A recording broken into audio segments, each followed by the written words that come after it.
Vamos finalizar essa aula falando sobre o trabalho termodinâmico, particularmente em processos adiabáticos, que são aqueles processos onde não tem troca de calor, né? Então, o sistema é isolado e não tem troca de calor do meu sistema com o meio, ou o processo acontece de maneira muito rápida, que não dá tempo de haver troca de calor entre o meu sistema e o meio externo, né? Por exemplo, quando você abre uma champanhe, você vê aquelas bolinhas saindo, aquele gás saindo de maneira muito rápida, aquela expansão é uma expansão adiabática, não dá tempo para ter a troca de calor aqui no gás que está saindo ali, espumando, né, com o meio, portanto, ocorre uma expansão adiabática. Ou quando você começa a encher a bomba, né, num compressor, utilizando um compressor para encher um pneu ou uma bola, você também vê que naquele processo de maneira muito rápida, e aquele processo de compressão a gente pode aproximar para um processo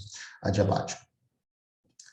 Nesse processo adiabático, nós sabemos pela primeira lei da termodinâmica que a variação da energia interna, portanto, como não é exatamente igual que é realizada pelo sistema passado sobre então, imagina que só vai entrar positivo no gás, no sistema, uma ação negativa na energia interna. Como a energia interna depende da temperatura, o que a gente pode afirmar é que vai ser abaixo, a temperatura vai vir, uma energia, a temperatura é uma, porque a temperatura é baixa, a variação de energia alta, a sombra, um pouco mais avançada, partir. O primeiro, essa produção, o realmente, mais perto, um grau, NCV e do lado de da trabalho sempre que ele num processo, para um pode desenvolver.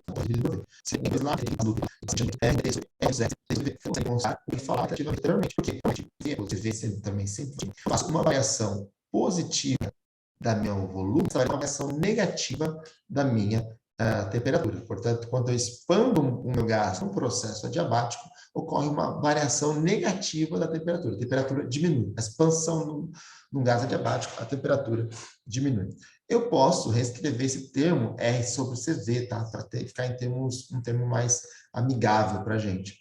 Então, R sobre CV, a gente pode reescrever R como um CP menos CV, dividido por CV. Agora, eu divido CP por CV menos o CV. Então, fica CP por CV menos 1, tá? Separei aqui. E CP dividido por CV nada mais é do que o nosso gama. Então, eu posso substituir o R sobre CV por gama menos 1, que é o que eu faço aqui. Então, eu substituo esse termo aqui. E lembrando que gama, ele é sempre maior do que 1, até 5 terços, né? Vale até 1,63333, e o valor menor dele possível nunca pode chegar até 1. Sempre maior do que 1. Portanto, esse termo aqui é positivo, sempre positivo. Então, nota que, então, gama menos 1 vai ser sempre um termo da ordem de zero, entre muito próximo de zero, né, 0, alguma coisinha, muito próximo, até 0,63. Tá bom. Eu posso, o que eu faço agora é eu integro dos dois lados. Quando eu integro do lado de cá e eu integro do lado de cá, isso é uma constante sai para fora da integral, eu fico com Ln da minha temperatura, mais uma constante aqui, constante 1. Do lado de cá fica menos gama menos 1, que multiplica o Ln de CV, mais uma constante aqui, que é uma constante 2. Eu junto essa constante 1 com constante 2, tudo numa constante só, que eu chamo de constante aqui. Tá bom? Então, eu fico com Ln de T é igual a esse termo aqui. Portanto, eu passo esse termo para o lado de cá, fico com Ln de T é igual mais gama menos 1 vezes Ln de CV é igual a uma constante. Passo a fazer no processo passo a passo. Eu passo esse nosso gama lá para cima, para dentro, né? Multiplica no exponencial do meu Ln, propriedades de logaritmos. E como esses dois estão na mesma base, eu posso simplesmente multiplicar, colocar ele dentro do mesmo multiplicador. Então, fica Ln de T vezes V elevado a gama menos 1 é igual a uma constante. Bem, a função de um valor ali vai ser uma constante, significa que esse meu termo que está aqui dentro da minha função, Ln, também vai ser uma constante. Portanto, em processos adiabáticos, T vezes V elevado a gama menos 1 vai ser sempre uma constante. Eu posso reescrever, tá, esse meu T, né, lembrando que T é igual, para um gás ideal, nós estamos falando de gases ideais aqui, é igual a PV sobre NR. Se eu substituo aqui, fica P, V elevado a gama menos 1 vezes V da P vezes V elevado a gama, dividido por NR. Então, isso aqui, o NR é uma constante, isso aqui também fica sendo uma constante. Então, para um processo adiabático, uma curva do meu processo adiabático, eu posso descrever no meu diagrama PV como sendo PV elevado a gama, igual a uma constante. Então, eu consigo agora também calcular o trabalho, não, né, em termos também da variação de temperatura, mas também colocar em termos de pressões e de volume, porque eventualmente você não sabe qual a temperatura, mas sabe, consegue medir qual que é a pressão, qual que é o volume dos estados inicial e final. Lembrando que o trabalho é igual a menos a variação da energia interna, e a variação da energia interna é igual a NCV delta T, que é a temperatura final menos a temperatura inicial, fica T2 menos T1, esse menos passa para o lado de dentro, fica T1 menos T2. Então, o trabalho eu escrevo como NCV T1 menos T2. Lembrando que, né, no processo aqui de expansão, né, o T1 é a temperatura anterior, e na expansão aqui é uma temperatura maior, e na expansão adiabática o trabalho é positivo. Usando novamente a teoria dos gases ideais aqui, na lei dos gases ideais, o T1 é igual a P1 V1 sobre NR.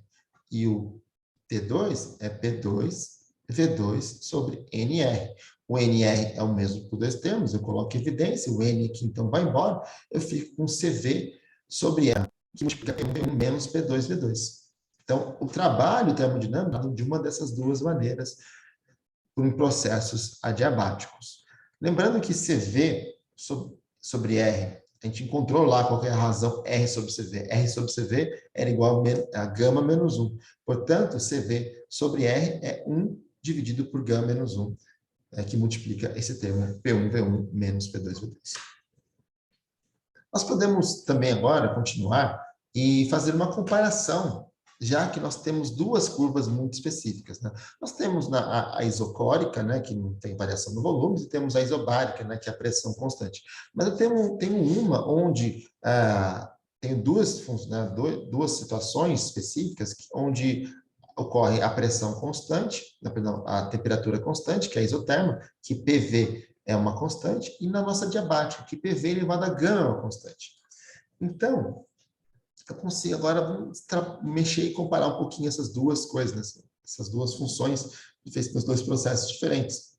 Na isoterma, a derivada de P em relação ao volume vai ser igual a menos P sobre V. Por quê, né? Lembrando que na isoterma, PV é igual a uma constante, vamos chamar essa constante de A aqui, portanto, P é igual a VA sobre V, e dP dV é igual a menos A sobre V quadrado, que vai ser igual a menos P sobre V. Né? A sobre V é igual A sobre V é igual a P, portanto, eu fico com P aqui dividido por V, que é exatamente o termo que a gente tinha.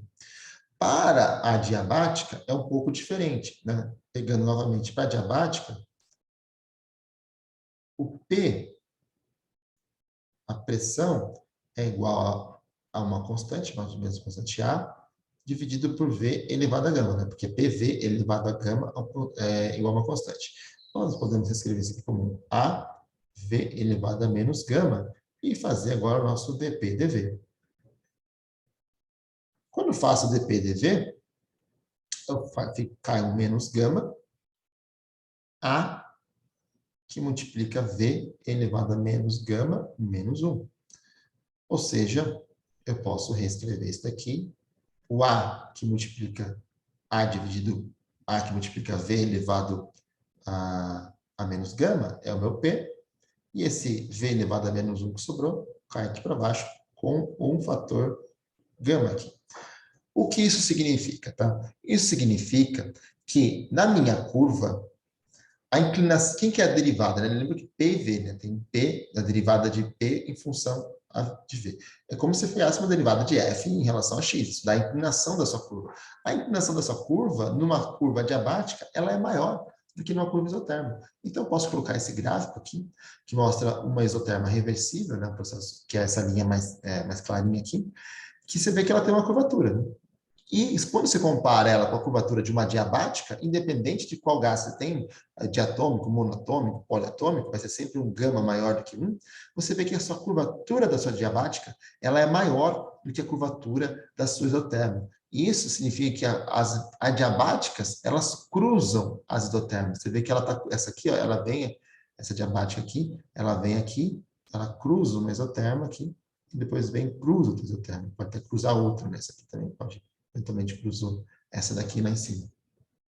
Então, são as adiabáticas, elas têm, não existe troca de calor, mas ocorre a variação da temperatura. Isso é uma coisa que não é muito lógica do ponto de vista popular. Você falar para qualquer um, eu tenho um sistema que não troca calor. Qual que é a variação de temperatura? Você imagina, bem, se não troca calor, a variação de temperatura deve ser igual a zero. Mas não, numa adiabática, onde não há troca de calor e você tem uma expansão ou uma compressão do seu gás, ocorre, de fato, uma variação da temperatura. Por quê? Porque o gás realizou trabalho, consequentemente, houve uma diminuição ou aumento da sua energia interna, e, consequentemente, isso causou uma variação da sua temperatura, sem que tenha que, para isso, ter troca de calor com o meio externo. E, finalmente, só vamos comparar aqui, colocar uma do lado da outra, né, na situação do mesotérmico e da diabática, você vê que se as duas estão indo do mesmo volume, né, e a mesma pressão ali, estão chegando num outro volume, um volume final igual, obviamente as pressões não vão ser iguais aqui, a curva, o trabalho da minha isoterma, que é igual a nRT, ln de pressão final dividido pelo volume inicial, é maior do que o trabalho realizado pela diabática, que a gente acabou de calcular, que é P1V1 menos P2V2 dividido por gama menos 1. Tá? Então, nós conseguimos observar que num